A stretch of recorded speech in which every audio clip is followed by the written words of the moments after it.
दोस्तों, हम लोग एक नई कहानी के साथ, एक नए किरदार के साथ आज मैं आपको रूबरू कराऊंगी। दोस्तों, अगर मेरी यह नई कहानी आपको अच्छी लगे तो प्लीज़ कमेंट में ज़रूर बताइएगा यह कहानी आपको कैसी लगी। और हाँ, प्लीज़ मेरे चैनल को लाइक और शेयर सब्सक्राइब करना मत भूलिए। दोस्तों, आपका कमेंट करने से ही हमें आगे की वीडियो बनाने में प्रेरणा मिलती है। तो दोस्तों, चलिए हम इस नई कहानी की शुरुआत करते हैं। देव सिंह की कार एक बड़े आलीशान मकान के सामने जाकर रुकी। वो कार से अपनी बेटी ईसा के साथ उतरे और घर की ओर बढ़ गए। ईसा अंदर जाते हुए थोड़ी घबरा रही थी। उसने अपने पिता का हाथ कस के पकड़ा हुआ था। क्या हुआ ईसा बेटा, तुम इतनी घबराई हुई क्यों हो? उसके पिता राज ने पूछा। नहीं पापा, ऐसी कोई बात नहीं है।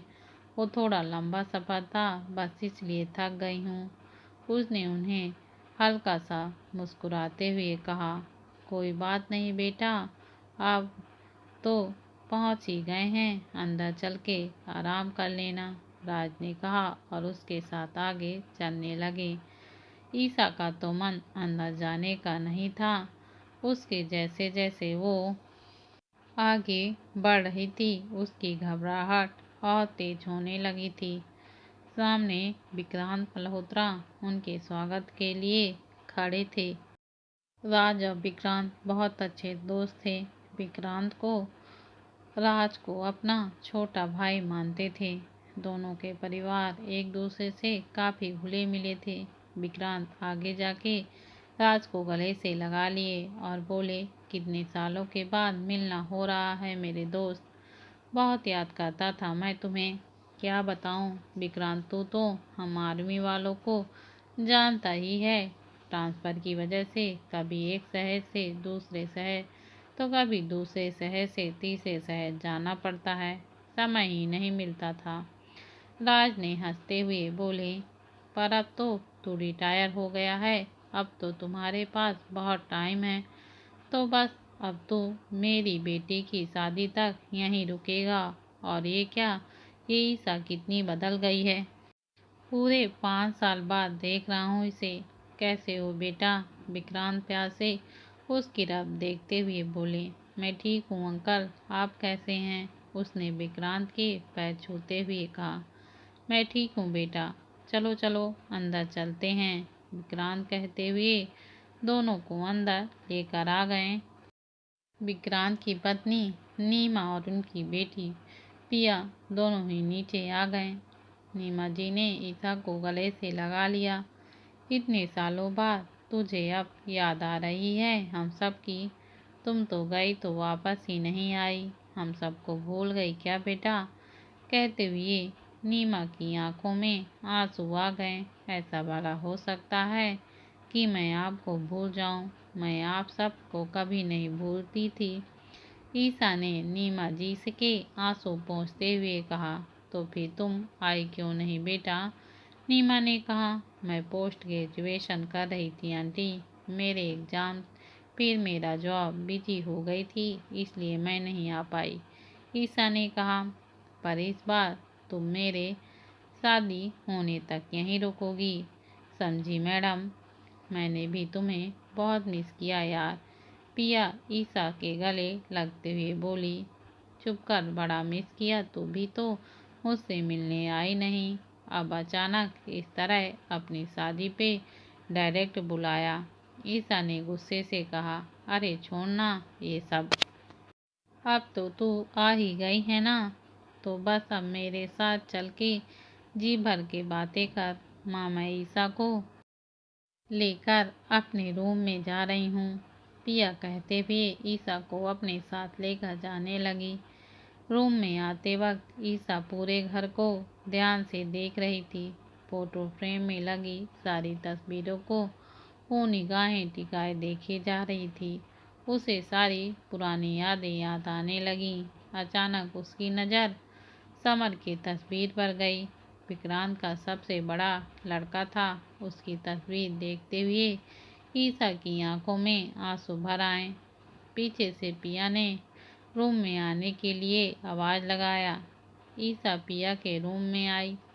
पिया ने अपना वार्डरोब खोला और ईसा की तरफ देखते हुए कहा, ईसा, अभी भी मैंने तेरी कुछ पुरानी चीज़ों को संभाल के रखा है। ये देख, तेरी किताबें, तेरे ये कपड़े, स्पेशली तेरी ये फ्रॉक। मुझे याद है जब तू ये पहन के कॉलेज जाया करती थी तो सब तुझे घूरते थे और मैं हमेशा तुझसे लड़ती थी कि तू इससे मुझसे ज़्यादा सुंदर क्यों है। पिया ने बेड पर बैठते हुए कहा, पगली, तू पहले से भी सुंदर थी और अब और भी ज़्यादा सुंदर हो गई है। ईसा ने उसका चेहरा अपने हाथों में लेते हुए कहा, वो तो मैं हूँ। पिया ने जोर से हंसते हुए कहा, अरे दादू कहाँ हैं? ईसा ने पूछा। वो पार्क में टहलने गए हैं, थोड़ी देर में आ जाएंगे। वैसे तुझसे एक बात पूछूं? पिया ने उसके तरफ देखते हुए कहा, हाँ पूछ। ईसा किताबों को देखते हुए बोली, तो इस दिन यहाँ से एकदम से चली क्यों गई? तू अपना ग्रेजुएशन का डिग्री सर्टिफिकेट लेने के लिए भी खुद नहीं आई? पिया ने पूछा तो ईसा के हाथों से किताब छूट के नीचे गिर गई। पापा का ट्रांसफ़र जम्मू आ गया था। वो मुझे अपने साथ लेके नहीं जा रहे थे, इसलिए कॉलेज की पढ़ाई करने के लिए मुझे यहाँ छोड़ गए थे। मेरे ग्रेजुएशन कंप्लीट होने के बाद पापा वापस जयपुर आ गए थे। वो अकेले थे तो वापस तो जाना ही था ना पिया। तो ये सब जानती है, फिर क्यों पूछ रही है?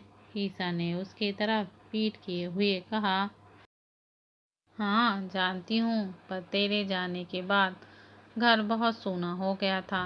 सब घर वाले तुझे मिस करते थे। समर भाई भी तुझे बहुत मिस करते थे। वो तुझे अपनी सबसे अच्छी दोस्त को अपनी शादी में शामिल होते हुए देखना चाहते थे। वो तुझे कई बार कॉल भी लगाए, पर तूने तो एक भी कॉल का जवाब नहीं दिया और ना ही वापस आई। पिया के मुंह से शादी की बात सुन के ईसा की आंखें आंसुओं से डबडबा गईं। वो खिड़की के पास जाकर खड़ी हो गई और अपनी मुट्ठियां कस के बंद कर ली। बीता हुआ कल एक बार फिर से उसके सामने आ चुका था। उसने अपने दुपट्टे से आंसू पोंछे और मुड़कर बेड में बैठ गई। समर खुश तो है ना? ओह, मैं भी क्या पूछ रही हूँ, खुश क्यों नहीं होगा? वो सिया से बहुत प्यार जो करता था। लकी है वो, जिसे चाहा उसे से शादी किया। ईसा अपने आंसुओं को कंट्रोल करते हुए बोली, लेकिन शादी तो। इससे पहले पिया कुछ बोल पाती, रूम में नीमा जी आ गई। ईसा ने जल्दी से आंखों के किनारों से अपनी आंसुओं को पोंछा। पिया सिर्फ बातें ही करती रहोगी कि उसे कुछ खिलाएगी भी? कितनी दूर से आई है, थक गई होगी। ईसा बेटा, ये देख, तेरे फेवरेट ढोकले बनाए हैं। मुझे पता है कि तुझे मेरे हाथ के ढोकले बहुत पसंद हैं। नीमा जी ने प्यार से ईसा के सिर पे हाथ फेरते हुए कहा, thank you so much aunty, आपको आज भी याद है। ईसा नीमा के गले लगते हुए बोली, हाँ बेटा, सब कुछ याद है। चलो अब ये खाओ और थोड़ा सा आराम कर लो। नीमा जी ईसा को ढोकला देकर वहाँ से चली गईं। ईसा और पिया चुपचाप ढोकला खा रही थीं कि तभी पिया उठ के उसके पास आई और बोली, ईसा तो समर भाई से प्यार करती है क्या? ये सुनते ही ईसा चौंक गए। घबराहट के मारे उसके हाथ से प्लेट बेड पे गिर गया। उसे समझ में नहीं आ रहा था कि वो क्या बोले। ये क्या कह रही हो पिया? ईसा लड़खड़ाते जबान से बोली, वही जो मुझे लगता है। जब तुम यहाँ पर हुआ करती थी तो तुम भाई की हर ज़रूरतों का ख्याल रखती थी। बहुत करीब से जानती हो तुम भाई को, उनकी पसंद नापसंद सब कुछ मैंने तुम्हारे आंखों में भाई के लिए प्यार देखा था। उस वक्त मैं पूछ नहीं सकी, इसलिए आज पूछ रही हूँ। प्लीज़ बताओ ना, क्या ये सच है? पिया ने उसे देखते हुए कहा, तू पागल हो गई है या तेरा दिमाग खराब हो गया है? ऐसा कुछ भी नहीं है। हम दोस्त थे और हमेशा एक अच्छे दोस्त ही रहेंगे। That it's. ईशा ने उसे विश्वास दिलाते हुए कहा। पिया उठी और उसने दरवाज़ा बंद कर दिया। उसने अपना वार्डरोब खोला और एक लाल रंग की डायरी निकाली। डायरी देखते ही ईशा की सांसें थम गई। वो हैरान होकर पिया के पास आई और उससे डायरी छीन ली। ये तो मेरी डायरी है। इसका मतलब ये डायरी यहीं छूट गई थी और मुझे लगा था कि उस दिन ट्रेन में छूट गई है। ईशा ने कहा। मुझे पता है, इसलिए मैंने संभाल के रखी थी। मैं किसी की पर्सनल डायरी नहीं पढ़ती हूँ, पर गलती से इसका वो पन्ना खुल के मेरे सामने आ गया जिसमें तूने समर भाई के लिए अपने जज्बात लिखे हुए थे। मैं सब कुछ जानती हूँ ईशा, इसलिए प्लीज मुझसे झूठ बोलना बंद कर। पिया ने उसका चेहरा अपने सामने करते हुए कहा। बस बस, इसी का डर था मुझे, इसलिए मैं यहाँ आना नहीं चाहती थी। जितना भी मैं अपने अतीत से भागने की कोशिश करती हूँ, उतना ही वो मेरे सामने आ जाता है।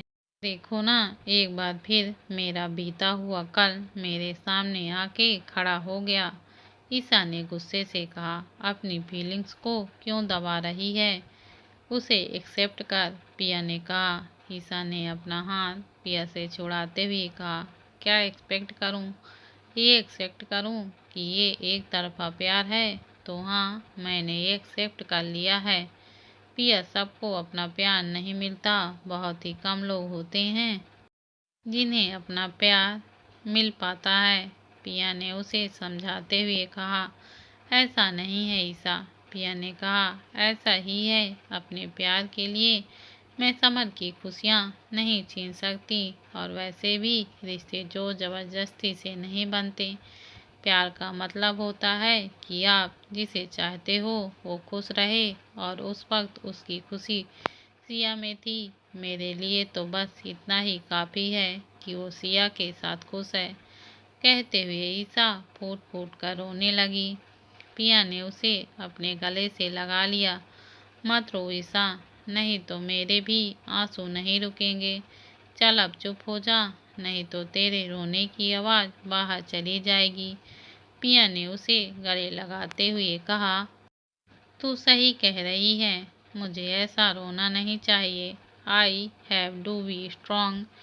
ईशा ने अपने आंसू पोंछते हुए कहा। मेरी एक और बात सुन पिया, तुझे मेरी कसम है, तू किसी को कुछ नहीं बताएगी। वादा कर मुझसे। मेरी जिंदगी पहले से ही उलझी पड़ी है। प्लीज़, अगर ये बात खुली तो और उलझ जाएगी। ठीक है, तू जैसा कहेगी मैं वैसा ही करूँगी, लेकिन अभी मेरी बात ध्यान से सुन। मुझे तुझसे कुछ ज़रूरी बात बताना है। तेरा जानना बहुत ज़रूरी है। पिया कुछ कहती उससे पहले ही उसका मोबाइल रिंग होने लगा। उसने कॉल डिस्कनेक्ट किया, लेकिन कॉल फिर से आने लगा। पिया, तेरी शादी है, इम्पोर्टेंट कॉल होगी, तू जाके बात कर। मैं ठीक हूँ, मेरी चिंता मत कर। ईशा ने पिया को समझाते हुए कहा।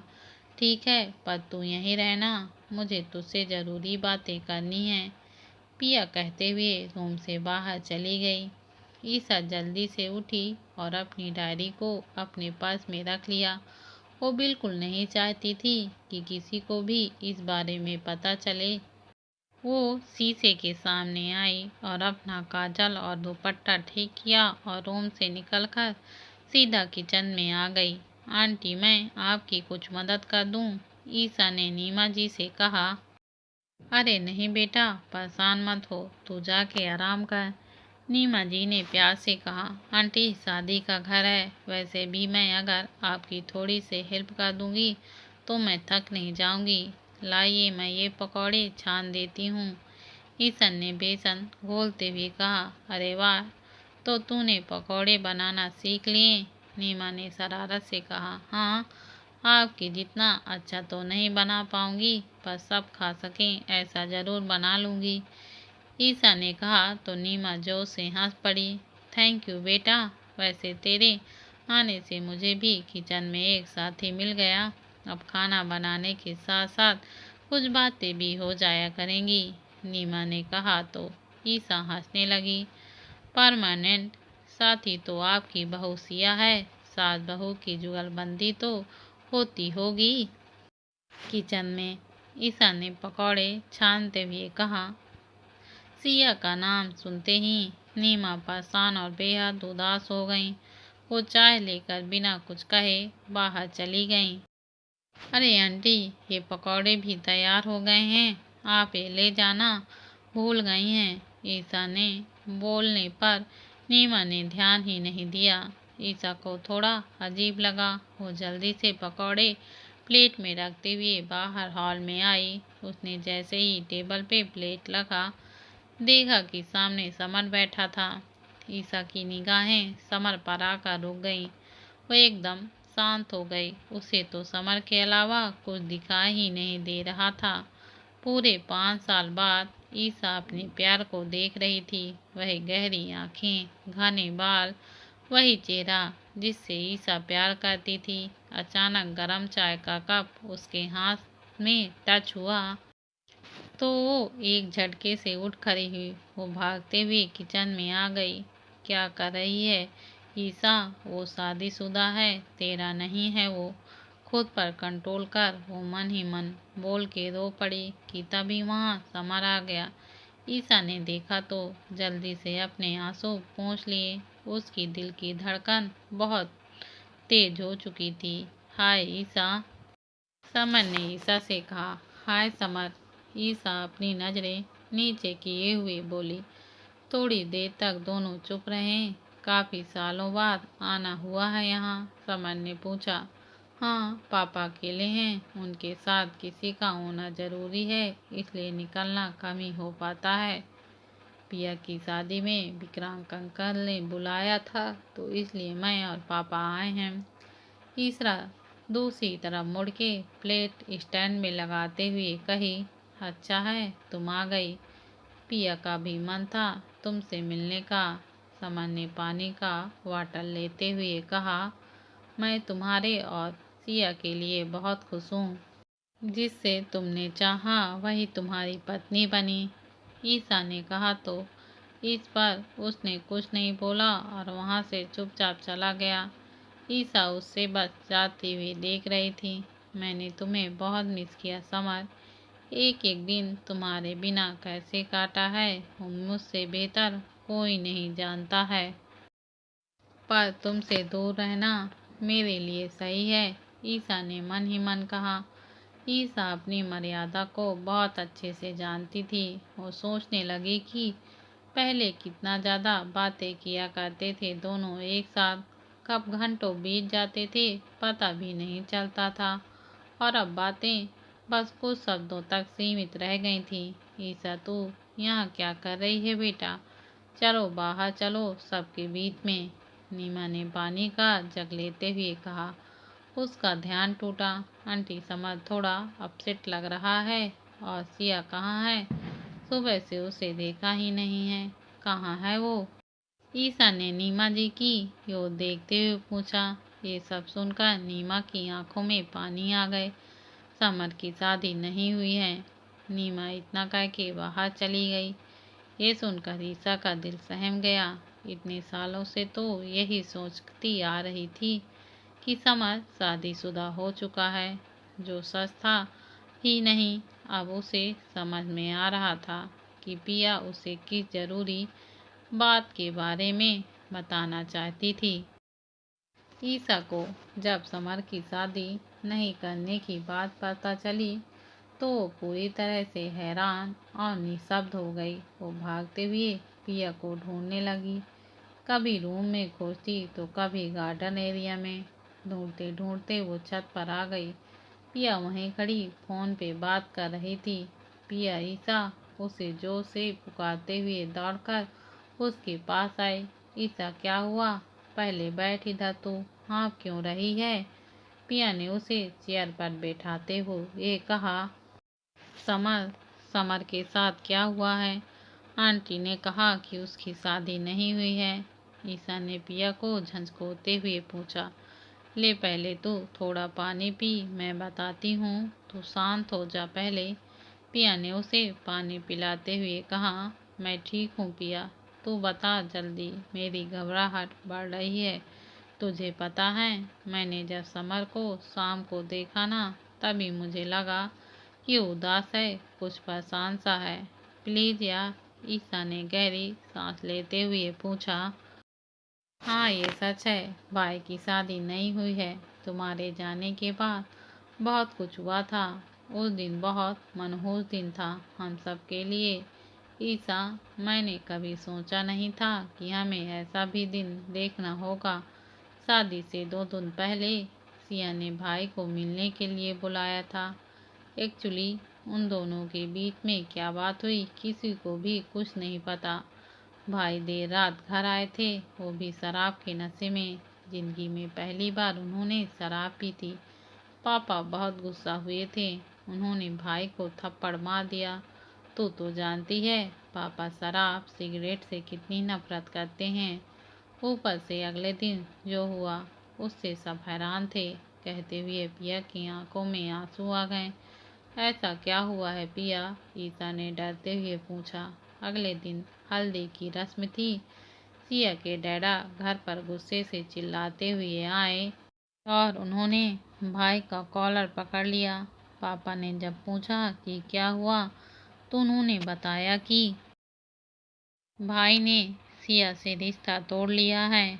भाई ने भी गुस्से से सबके सामने कह दिया कि ये शादी नहीं करना चाहते हैं। सिया के डैडा ने पुलिस की धमकी दी तो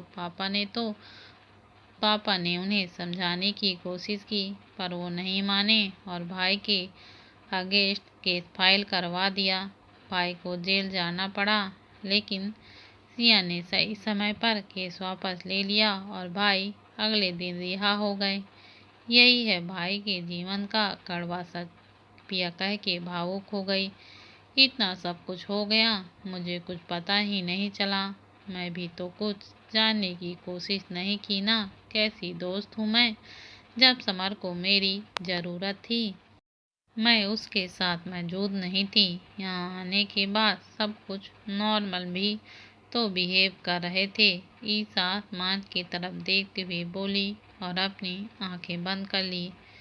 कोई उस पल को याद नहीं करना चाहता है। पापा ने ये बात आज तक किसी को नहीं बताई है, क्योंकि वह जानते थे कि रिश्तेदारों को पता चलेगी तो वो बातें बनाएंगे। पता है ईसा, मुझे और पापा को इस बात पे विश्वास नहीं हुआ। हमें आज भी लगता है कि रिश्ता सिया की तरफ से टूटा था। भाई ने ये रिश्ता नहीं तोड़ा था। वो इस तरह किसी लड़की को हर्ट किसी भी कीमत पे नहीं कर सकते। कोई सिया को गलत ना समझे, इसलिए उन्होंने सारा इल्ज़ाम अपने ऊपर ले लिया। लेकिन सिया पापा भाई से बहुत खफा हैं। उन्होंने उनसे सारे रिश्ते नाते तोड़ लिए। पापा इन सब चीज़ों की जिम्मेदारी भाई को ही मानते हैं। उस दिन के बाद उन दोनों में आज तक कोई बात नहीं हुई है। घर का माहौल देखते हुए पापा हमारे छोटे भाई रोहन को भी बोर्डिंग स्कूल भेज दिए हैं। सब कुछ बिखर गया ईसा, सब कुछ बिखर गया, पिया कहकर ईसा के गले लग गई। ये सब सुन के ईसा का मन भी रो रहा था, लेकिन उसने अपने आप को कंट्रोल किया। पिया कुछ भी नहीं बिखरा है, इधर देखो मेरी तरफ, मैं आ गई हूँ ना, अब मैं सब कुछ ठीक कर दूंगी। ईसा पिया को प्यार से समझाते हुए बोली। ईसा, हमारी कंपनी दिल्ली के टॉप कंपनी में से एक है। आज की डेट में इज्जत, नाम, शोहरत सब कुछ है हमारे पास। ये सब सिर्फ भाई की वजह से है। उन्होंने कंपनी को अपनी मेहनत से बहुत आगे बढ़ाया है। वो हमेशा हमारा ख्याल रखते हैं, किसी चीज़ की कमी नहीं होने देते। लेकिन कभी जानते नहीं हैं, भाई ने अपने अकेलेपन को अपना साथी बना लिया है। दिन भर ऑफिस में रहकर काम ही काम करते रहते हैं। रात को भी देर से आते हैं और अपने रूम में रहते हैं। पहले की तरह हंसी मजाक करना तो जैसे भूल ही गए हैं, बस चुप ही रहते हैं। वो हमसे बहुत दूर हो गए ईसा। मुझे डर है कि कहीं हम उन्हें खो न दें। सिर्फ तू ही उन्हें संभाल सकती है। तेरे अलावा उन्हें बेहतर कोई नहीं समझता। पिया ने कहा तो उसकी तरफ गौर से देखने लगी। मैं समझ रही हूँ तू क्या कहने की कोशिश कर रही है। इतना दर्द भरा होगा समर के दिल में कभी सोचा ही नहीं था। लेकिन सिया ने ऐसा क्यों किया? वो तो प्यार करती थी समर से। ईसा ने सोचते हुए कहा, कुछ भी नहीं पता। ईसा क्या हुआ है, क्यों हुआ है? मुझे तो बस इतना पता है कि मेरा भाई खुश नहीं है। पिया ने मायूसी से कहा।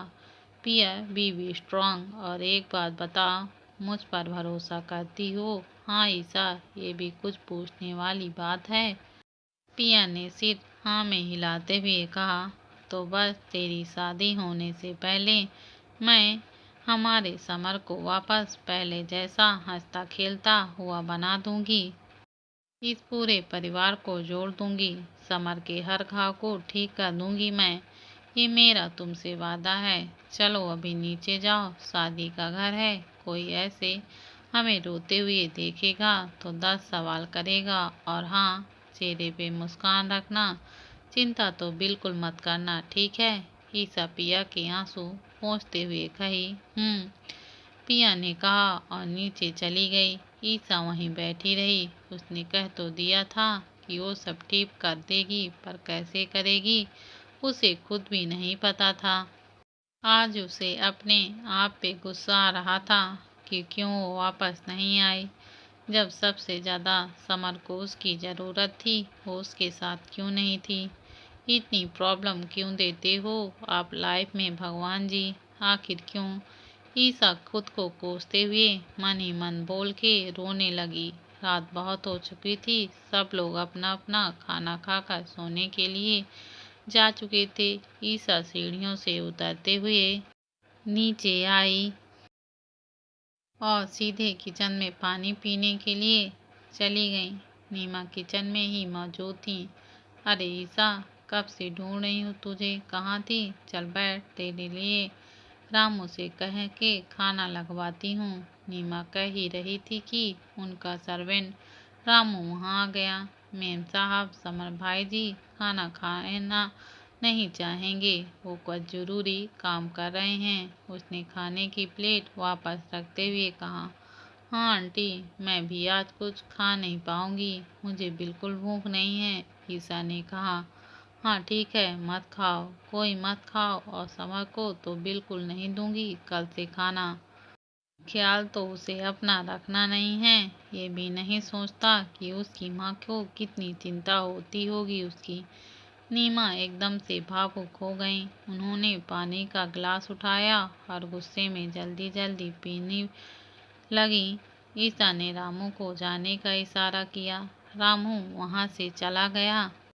ईसा नीमा के पीछे आकर उसको गले लगा ली। मुझे तो पता ही नहीं था कि मेरी नीमा आंटी को इतना गुस्सा आता है। ईसा ने बच्चों की तरह कहा तो नीमा मुस्कुरा पड़ी। ये तो रोज का ही हो गया है ईसा, आदत हो गई है इन सब चीज़ों की। समर अपना ध्यान नहीं रखता। मुझे बहुत डर लग रहा है उसके लिए। काश मैं तुझे बता सकती कि उसके साथ नीमा कुछ बोलती। उससे पहले ही ईसा ने उन्हें रोक दिया। उसने कहा, कुछ बताने की ज़रूरत नहीं है आंटी, मुझे सब पता चल चुका है। किसने? नीमा चौंकते हुए बोली। पिया ने। पर आप बिल्कुल टेंशन मत लीजिए, ये मेरा भी परिवार है। मैं ये बस बात इस घर से बाहर नहीं जाने दूंगी। ईसा ने विश्वास भरी नज़रों से कहा।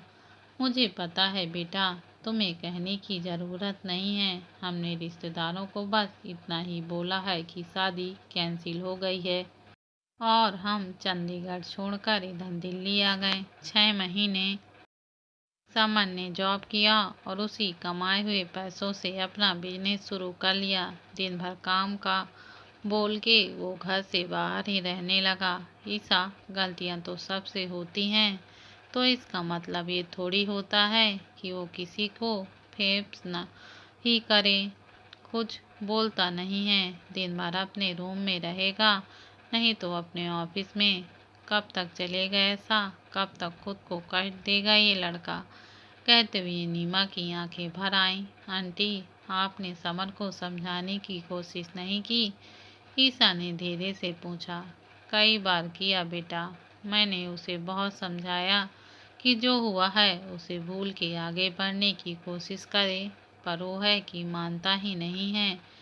समर अपने सारे फर्ज को बखूबी निभाता है और अपने भाई बहन को बहुत प्यार करता है। उसकी ख्वाहिश को पूरा करने के लिए कुछ भी कर सकता है। पिया की शादी का क्रेडिट भी उसी को जाता है। कैसे?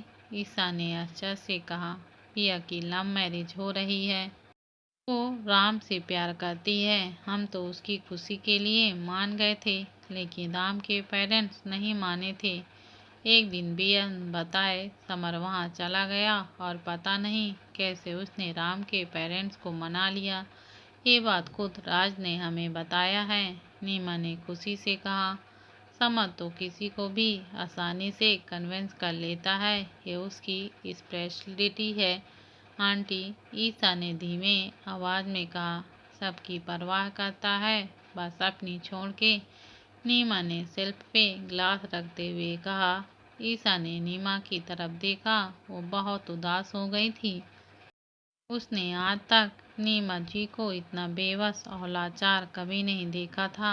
आखिर एक माँ अपने बच्चे को तकलीफ में कैसे देख सकती है? आंटी, बहुत रो लिया आपने और बहुत दुख देख लिया आपने। बस अब आपको पता है ना, वक्त कभी एक जैसा नहीं रहता है। अगर आज दुख है तो कल को नई खुशियाँ भी आएंगी। समर एक समझदार लड़का है।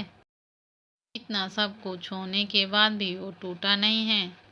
उसने कोई गलत कदम नहीं उठाया, बल्कि आप लोगों के साथ रहकर अपनी जिम्मेदारियां उठा रहा है। उसे थोड़ा और समय दीजिए, सब ठीक हो जाएगा। आपको उसकी चिंता करने की ज़रूरत नहीं है। अभी आप सिर्फ पिया की शादी पर ध्यान दीजिए, वो अभी ज़्यादा ज़रूरी है। ईसा ने समझाते हुए कहा। बेटा, तुम बिल्कुल सही कह रही हो। पिया की शादी पहले है। मैं उसकी शादी में कोई कमी नहीं छोड़ूंगी। नीमा ने कहा। बिल्कुल। अच्छा बताइए, कॉफ़ी पियेंगी? मैं बहुत अच्छी कॉफ़ी बनाती हूँ। ईसा ने नीमा का मूड चेंज करने के लिए बोला। नीमा अचानक से उसका चेहरा देखने लगी। अरे नहीं बेटा, बहुत रात हो गई है। नीमा ने कहा। सोच लीजिए आंटी, मैं बहुत अच्छा बनाती हूँ। कहीं आप बाद में पछताएंगे तो नहीं? ईसा ने शरारत से कहा। ईसा की इस बात पे नीमा भी मुस्कुरा दी। ऐसी बात है तो बना दे, और सबके लिए बना दे, पापा जी को छोड़कर, क्योंकि वो सो चुके होंगे। नीमा ने कहा। जी ठीक है, आप रूम में चलिए, मैं सबके लिए बना के लाती हूँ। ईसा ने बर्तन लेते हुए कहा। नीमा जाने के लिए मुड़ी ही थी कि वो रुकी और कहा। ईसा बेटा, तुम एक सुलझी हुई लड़की हो और बहुत बहादुर भी। मन ही मन कहकर वो वहाँ से चली गई। ईसा ने सबके लिए कॉफ़ी बनाई और बाहर आके सबको कॉफ़ी देने लगी।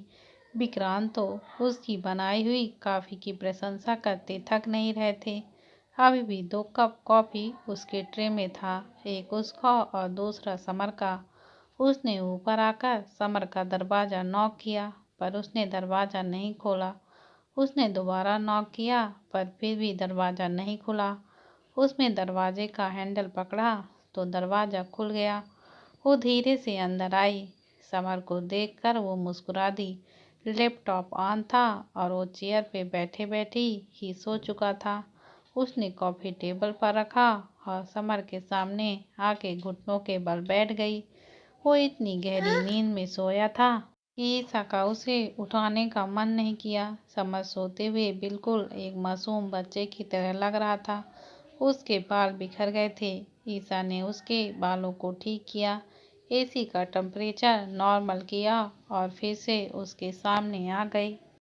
ईसा उसे बस अपनी नज़रों से देखी जा रही थी। आज उसका प्यार फिर से उसके दिल पर दस्तक देने लगा था। उसने उसके सिर के पीछे तकिया लगाया और रूम से धीरे से निकलकर बाहर आ गई। ईसा अपने रूम में आकर बेड पर लेट गई, अपना मोबाइल पकड़ा और समर की फ़ोटो को ओपन करके देखने लगी। तुम गलत नहीं हो समर, तुम्हें खुश रहने का पूरा हक है। मैं तुम्हें ऐसे ही अपनी ज़िंदगी बर्बाद करने नहीं दूंगी। तुम्हें जीवन में आगे बढ़ना होगा। भले ही तुम मुझसे प्यार नहीं करते, पर तुमने अपनी दोस्ती हमेशा निभाई है, हर मोड़ पर मेरा साथ दिया है। अब मेरी बारी है, कह के उसने समर की फोटो को सीने से लगा लिया। लेटे हुए उसको कब नींद आ गई उसे पता ही नहीं चला। दूसरी ओर समर गहरी नींद में था कि उसे अचानक खिड़की खड़कने से उसकी नींद टूट गई। वो आंखें मलते हुए उठा और खिड़की बंद किया। एकदम से समर की नज़र टेबल पर पड़े कॉफ़ी और तकिए पर गई। वो हैरान था, मेरे कमरे में बिना मेरी परमिशन के तो कोई नहीं आता, फिर कौन आया होगा और 2 कप कॉफ़ी, उसने मन ही मन कहा और रूम के बाहर आ गया। वहाँ कोई नहीं था। समर दरवाज़ा बंद कर ही रहा था कि उसकी नज़र फ्लोर पे गिरे झुमके पर गई। उसे याद आया कि जब वो ईसा से मिला था तो उसने यही झुमके पहने हुए थे। सुबह की सूरज की पहली किरण से होते हुए सीधा ईसे के ऊपर आ रही थी। थोड़ी देर में अलार्म बजा और उसी के साथ ईसा की भी नींद खुल गई। उसने टाइम देखा, 5:45 हो रहे थे। वो उठी और जल्दी से वॉशरूम में फ्रेश होने चली गई। फ्रेश होने के बाद वो जल्दी से तैयार होकर हेयर ड्रायर से बाल सुखाने लगी कि तभी डोरबेल बजी। इतनी सुबह कौन हो सकता है, ईसा मन ही मन कहते हुए नीचे आई। किसी को न देखकर वही दरवाज़ा खोलने चली गई। डोरबेल बजी ही जा रही थी। अरे बाबा, कौन है, आ रही हूँ, कहते हुए ईसा ने दरवाज़ा खोला। सामने एक लड़का खड़ा था और बगल में 2 सूटकेस पड़ा था। उसके बाल घुंघराले थे। वो ईसा को देखते हुए जोर से चिल्लाया, दीदू। ईसा को याद आया कि इस नाम से सिर्फ राहुल यानी कि समर का छोटा भाई ही उसे बुलाता था। अरे राहुल, तुम कितना बड़ा हो गया है छुटकू, ईसा ने उसके बाल बिखेरते हुए कहा। पहले से ही मेरे बाल सीधे नहीं होता है और आप और बिखेरने में लगी हो। वैसे आप कब आई, राहुल ने उछलते हुए पूछा।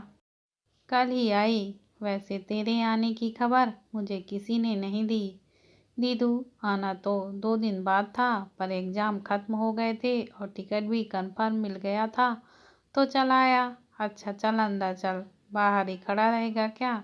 सुन, आवाज़ मत करना, सब सो रहे हैं। जल्दी से फ्रेश हो जा, मैं कुछ बनाती हूँ। ईसा उसका गाल खींचते हुए बोली।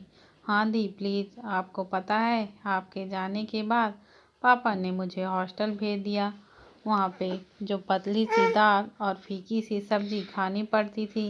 अब मेरा स्कूल ख़त्म हो जाएगा, फिर मैं ग्रेजुएशन की पढ़ाई यहीं दिल्ली से करूँगा, कहीं हॉस्टल जाके नहीं, राहुल ने मुंह बनाते हुए कहा। अच्छा ठीक है मेरे लाल, अब जाके नहा ले, ईसा बोलते हुए किचन में आ गई।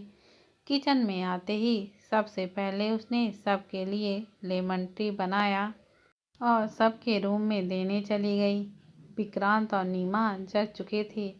ईसा ने दरवाजे के बाहर से आवाज़ लगाई। नीमा ने दरवाज़ा खोला। अरे ईसा बेटा, तुम इतनी सुबह, नीमा ने कहा। गुड मॉर्निंग आंटी अंकल, आप दोनों के लिए लेमन टी, जल्दी से इसे पीजिए और फ्रेश हो जाइए। ईसा मुस्कुराते हुए कहती है, थैंक यू बेटा, विक्रांत जी ने कहा। वैसे आप लेमन टी पी लेंगे ना, नीमा ने विक्रांत को शरारत भरे नज़रों से कहा। क्यों aunty, Vikrant uncle lemon tea नहीं पीते, ईसा ने पूछा। इनको तो हमेशा दूध वाली ही चाय पीनी है। कितनी बार कहा लेमन टी पीने से ये फिट रहेंगे, पर ये है कि सुनते ही नहीं। नीमा ने कप हाथ में पकड़ते हुए कहा। अंकल गलत बात, आज से सुबह मैं हर रोज़ आपको लेमन टी पियेंगे। और हाँ, टेंशन मत लीजिए, शाम की चाय आपको दूध वाली ही मिलेगी। ईसा ने हंसते हुए कहा। हाँ, अब आया ना ऊँट पहाड़ के नीचे, नीमा ने कहा और हंसने लगी। अच्छा आंटी, मैं बाकी सभी लोगों को लेमन ट्री देकर आती हूँ। ईसा कहकर बाहर आई और सबको लेमन ट्री दे दी, लेकिन समर के रूम के बाहर जाकर खड़ी हो गई। उसे समझ में नहीं आ रहा था कि अंदर जाए कि नहीं। वो सोच ही रही थी कि समर ने दरवाज़ा खोल दिया। वो एकदम से चौंक गई। अरे ईसा तुम? हाँ, वो लेमन ट्री लाई थी। Oh thank you. समर ने उसके हाथ से कप ले लिया। ईसा जाने के लिए मुड़ी ही थी कि समर ने उसे रोका। वो पलटी। समर उसके पास आने लगा। हमेशा की ही तरह उसकी धड़कन तेज होने लगी। समर जब भी उसके पास आता था, ईसा उसमें खोने लग जाती थी। समर ने झुमका दिखाते हुए कहा, ये तुम्हारा है? ईसा का हाथ एकदम से उसके कान पे गया। उसके कान खाली था। जब तुम कल रात में मेरे रूम में आई थी तो गिर गया था। ईसा ने झुमका लिया और मुस्कुराते हुए नीचे चली आई। वो नाश्ता बनाने लगी। तब तक नीमा भी फ्रेश होकर नीचे किचन में आ गई। अरे बेटा, तू क्यों परेशान हो रही है? मैं हूं ना, मैं बनाती हूँ। और ये रामू कहाँ चला गया? रामू? नीमा ने रामू को आवाज़ देते हुए कहा। आंटी आप बाकी चीज़ बना लीजिए, बस मुझे एक डिश बनाने दीजिए क्योंकि ये छुटकू की डिमांड है। ईसा ने पास्ता बनाते हुए कहा। नीता जानती थी कि ईसा राहुल को प्यार से छुटकू बुलाती थी। वो समझ गई कि राहुल आ गया है। कब आया वो? सुबह ही आया है, बस अभी नीचे आता ही होगा। देख, आते ही तुझे परेशान करना शुरू कर दिया राहुल ने। नहीं आंटी, ऐसी कोई बात नहीं है। वैसे भी जब मैं यहाँ पहले थी तो मेरे ही हाथ से पास्ता बनवाता था। हाँ, और फिर भी यार राहुल और समर में तेरे पास्ते को खाने को लेकर लड़ाई होता था, नीमा ने कहा। और दोनों हंस पड़े। सब घर वाले डाइनिंग टेबल पे आ चुके थे। नीमा और ईसा भी नाश्ता बनाकर बाहर लेकर आई। थोड़ी देर में राहुल भी आ गया और उसने सबके पैर छू के आशीर्वाद लिया और माँ के गले लग गया। ईसा ने सबको नाश्ता सर्व किया। पास्ता देखकर पिया और राहुल खुशी से पागल हो गए। राहुल जोर से चिल्लाया, ये पूरा पास्ता मेरा है। थैंक यू ईसा दीदी। ईसा मुस्कुरा दी। देखो तो इस लालची बंदर को। देख राहुल, ये पास्ता मेरा भी है, समझा तू? पिया उसके सिर पर मारते हुए बोली। जी नहीं, ये पूरा मेरा है। राहुल ने पूरा बाउल अपने तरफ कर लिया। देखो ना मॉम, आते ही डफर मुझे परेशान करना शुरू कर दिया, पिया ने राहुल को घूरते हुए कहा। उन दोनों की लड़ाई देखकर सब हंसने लगे। तुम दोनों क्यों परेशान हो रहे हो? ईसा ने बहुत सारा बनाया है, अब चुपचाप खाओ, नीमा ने कहा। और सब नाश्ता करने लगे। ईसा की नज़र ऊपर पड़ी। समर सीढ़ियों के कोने से राहुल को देख रहा था। उसे देखकर साफ लग रहा था कि वो उससे मिलना चाहता है। कुछ देर उसने देखा, फिर अपने रूम में चला गया। नीमा आंटी, मैं समर को नाश्ता देकर आती हूँ। बेटा, मैं रामू से भिजवा देती हूँ। नहीं आंटी, मैं खुद ही देने जाऊंगी, प्लीज़। ये तो और भी अच्छी बात है, जाओ देकर आओ, नीमा ने कहा। तो ईसा जल्दी से किचन में गई। उसने ट्रे में नाश्ता रखा और समय के रूम की तरफ चली गई। मैं अंदर आ सकती हूँ? ईसा ने बाहर खड़े हुए पूछा। हाँ आओ ना ईसा। समर ने उसे अंदर बुलाया। तुम्हारे लिए नाश्ता लेकर आई हूँ, यहाँ पर रख दूँ? उसने टेबल की तरफ इशारा करते हुए कहा। हाँ प्लीज़। समर ने लैपटॉप पर चार्जर हटाते हुए कहा। पास्ता देख के समर के चेहरे पर हल्की सी स्माइल आ गई। ईसा उसे पीछे से देख नहीं सकती थी। कैसा बना है? ईसा ने समर से बात करना शुरू करने की कोशिश की। अच्छा बना है, समर ने मोबाइल स्क्रीन पर आंखें लगाए हुए कहा। ऊपर सीढ़ियों से राहुल को देख रहे थे, नीचे मिलने नहीं आए उससे, ईसा ने कहा। तो समर चुप हो गया। उसने इस सवाल का कोई जवाब नहीं दिया।